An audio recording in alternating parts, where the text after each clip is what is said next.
So after my recent discovery, I'm going to lay out a couple of different balls. I ordered some bowling balls from Ebonite International. Got myself a Mako here and a Kinetic for the day. I made sure to get some really long pins because of my layout dilemma. If you had watched my videos from previously, you realize I have a dilemma with my layouts and the way I need to do things. I need the much longer pin. And this being a 4-inch pin, that'll help me to keep the top weight or the CG away from my fingers a little bit, so I don't have to drill my fingers so deep. So we're going to do some dual angle layouts, and I'm going to run you through it real quick. So the first thing we're going to do is we're going to draw a straight line from the pin all the way down to the PSA using our handy dandy ProSec tool here made by Turbo. Draw a straight line there. And the first angle we're going to do is we line up the center of our gauge of our ProSec on the center of the pin all the way straight down that line. The first line wants to be between the angles of 20 and 90. The closer to 20 you get, the earlier the ball's going to roll. The closer to 90 you get, the later down lane we're going to get it to roll. So this being a pretty strong cover stock in the Mako, I'm going to go ahead and go a little closer to 90. So let's go at 50. So our first angle there is going to be 50. So we just set the ProSec back up at the pin and draw straight through the line or the mark that you just made. That's our first angle at 50 degrees. I'll go ahead and mark that.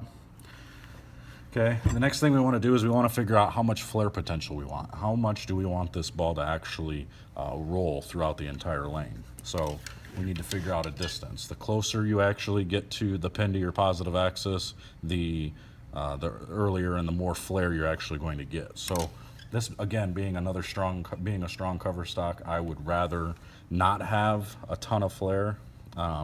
So let's try and cut it back a little bit. Let's do 5 inches. So we're going to do 5 inches there, make the mark, and there you have that mark there. So that's your 5-inch mark there. Okay, so this right here, as soon as I do this next angle, you're going to put the mark of your ProSec 0 right on that mark, lined all the way straight back up.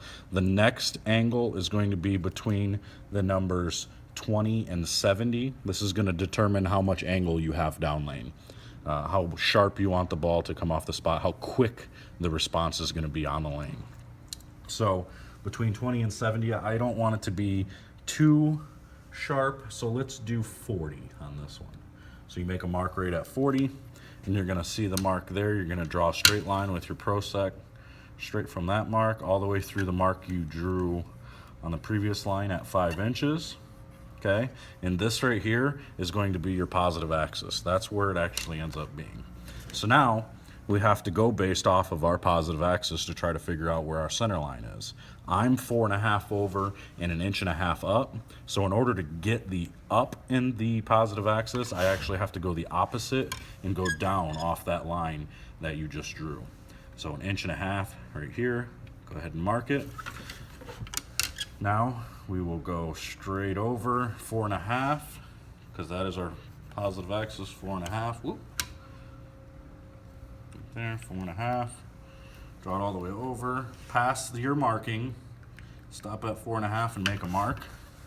So now you just line it up off the center where that's your 4.5-inch mark right there. Draw it all the way straight up and down. And that right there is the center of your grip. So now my fingers are actually going to end up being here, thumb being down here, right here. So this winds up being, what did I say it was, 50 by 5 inches by, what was it again, 40 degrees. 50 by 5 by 40. And that's how you do a dual angle layout. This is the best way to do it as far as getting consistency, so you can actually get another Mako. Even if it's a shorter pin, if you do these angles the exact same way again, they're going to be really super similar. And this is the best way to get it almost identical as far as layouts go.